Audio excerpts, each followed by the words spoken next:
Well, anyone who takes the TTC knows how frustrating the commute can sometimes be. But for those dealing with mental health issues, riding the Rocket can sometimes just further compound their stress and anxiety.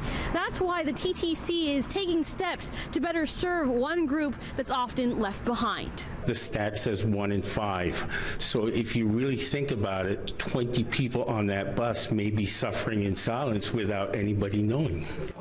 Raymond Hay takes the TTC on a regular basis and says some of the interactions he's seen have left him troubled.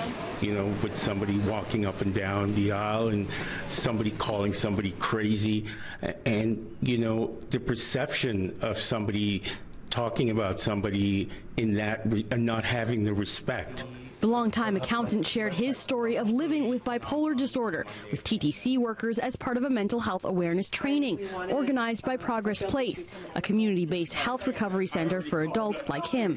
We do hear stories from our members that come in, and they might have had some frustration on the TTC. People don't always understand if someone's asking questions or trying to figure out where they are or what's happened, or if they're having anxiety and maybe talking to themselves to try and figure it out. We regard this as our Hall of Fame. This year, Progress Place has helped train more than 120 TTC staff, including special constables, enforcement officers, wheel trans operators, and even customer service reps who staff the phone lines. We'll get calls from people who are highly anxious and they're either struggling with the crowds or they're having trouble finding their way. It's giving the people on the other side of the phone the tools to be able to calm them down.